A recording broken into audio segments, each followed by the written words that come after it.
Party की बैठक में शिरकत करने के लिए आया तो मुझे शाम को बताया गया कि मीडिया वाले बड़े बेसब्री से इंतज़ार कर रहे हैं। मेरा कोई रूटीन कार्यक्रम मीडिया से मिलने का नहीं था, लेकिन आप लोगों की आतुरता देख करके मैंने कहा एक बाइट ज़रूर दे दूंगा। मित्रों, आज मैं सुबह से पार्टी के राजस्थान के वरिष्ठ नेताओं के साथ चुनाव प्रक्रिया की दृष्टि से जो हमारी योजनाएं बनी हैं उसकी बारीकियों के बारे में चर्चा करने के लिए आया था। शुरू में जो नहीं सहेगा राजस्थान और उसके साथ साथ 1 तारीख को किया जाने वाला घेराव, उसके बारे में मैंने जानकारियां हासिल की और ये कार्यक्रम सफल कार्यक्रम सही मायने में राजस्थान की जनता गहलोत सरकार को 1 मिनट भी बर्दाश्त करने के लिए तैयार नहीं है। ये वातावरण जो हम सबको दिख रहा है, उस कैंपेन में नहीं सहेगा राजस्थान का सफल आयोजन 1 तारीख को होने वाला है। मैंने लंबे समय तक बैठ करके कोर कमेटी की बैठक में आने वाली पार्टी की योजनाओं के बारे में गहराई से चर्चा भी की और रणनीति को, जिसको कहते हैं कि उसको अंतिम रूप देने का काम किया गया है। आपको अगले 5-4 दिनों में जो योजना है उसके बारे में डिटेल जानकारी भी मिलेगी और किस तरीके से हम रणनीति को आगे ले जा रहे हैं वो भी आपको देखने को मिलेगा।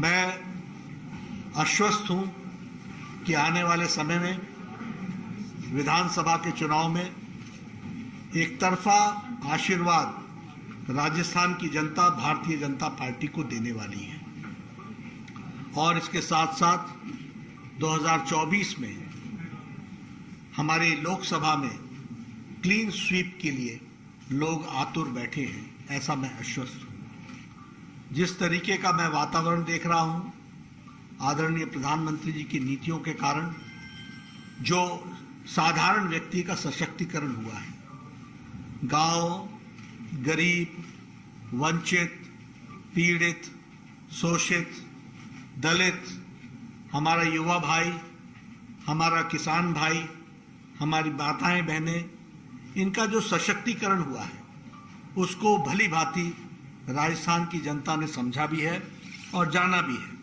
और इसलिए वो एक तरीके से आश्वस्त है कि भारतीय जनता पार्टी को वो अपने समय में पूरा आशीर्वाद दे करके भारतीय जनता पार्टी को सफल बनाएंगे। जहां तक गहलोत सरकार का सवाल है, मैंने पहले कहा था, ये गहलोत नहीं, ये गृहलूट सरकार है। ये घर को लूटो और दिल्ली के आकाओं को खुश करो। हर स्तर पर भ्रष्टाचार है। आजकल लाल डायरी की खूब चर्चा है। आप सबके ध्यान में आया होगा कि किस तरीके से जब पाप का घड़ा भरता है तो वो इस तरीके से उजागर होता है और भ्रष्टाचार स्पष्ट रूप में हम सबको देखने को मिल रहा है। महिला उत्पीड़न लगभग अगर हम देखें तो 18 से 19 रेप केसेस हर दिन रिपोर्ट हो रहे हैं। लगभग 7 से 8 मर्डर्स रिपोर्ट हो रहे हैं। क्राइम का वो हाल हो गया है और विशेष करके दलित महिलाओं का जिस तरीके से शोषण हो रहा है, जिस तरीके से उनका उत्पीड़न हो रहा है, मैं तो ये भी कहना चाहूंगा कि गहलोत सरकार को शर्म आनी चाहिए कि आज इस तरीके की परिस्थिति राजस्थान की खड़ी हो गई, जो शांत प्रिय प्रदेश था, जो संस्कारों के लिए जाना जाता है, जिसकी एक अपनी संस्कृति है, जिसका एक अपना इतिहास है, गौरवमय इतिहास है, उस धरती पर इस तरीके से महिला सम्मान का के बजाय महिला अपमान हो, यह कभी भी राजस्थान की जनता बर्दाश्त नहीं करने वाली है। और इसीलिए हमारे ध्यान में भी आया है कि लगभग 24,000 से ज़्यादा महिलाओं के साथ दुष्कर्म रिपोर्ट हुए हैं। ये किसानों की बात करते हैं, 19,500 किसानों को कुर्की के नोटिस दे दिए गए हैं। ये बात करते हैं कि हम किसान का कर्जा माफ करेंगे। आज किसान बेहाल अपने आप को महसूस कर रहा है और वो ठगा महसूस कर रहा है।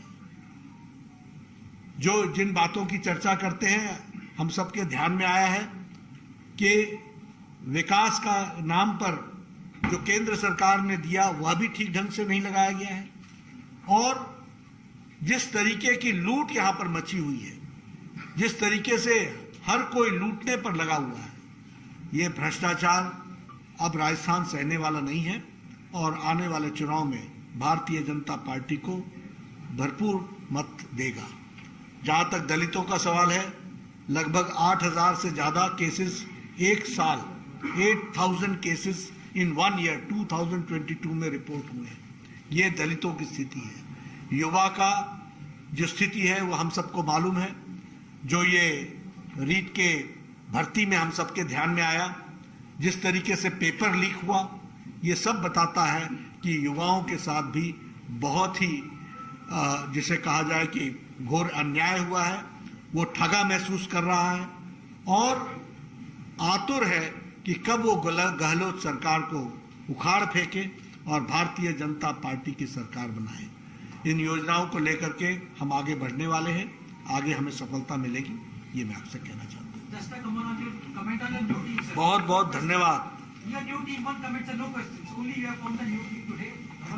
You see, our teams are always made keeping the time in view.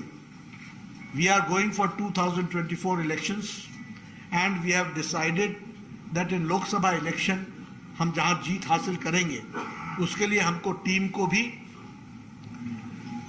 Redo करने की आवश्यकता थी और बहुत से हमारे लोकसभा के मेंबर्स जो ऑफिस बेयरर्स थे उनको चुनाव ठीक ढंग से लड़े, इसलिए उनको फ्री भी करना था और नए लोगों को चांस देना था और नई जिम्मेवारियों के साथ उनको लगाना था।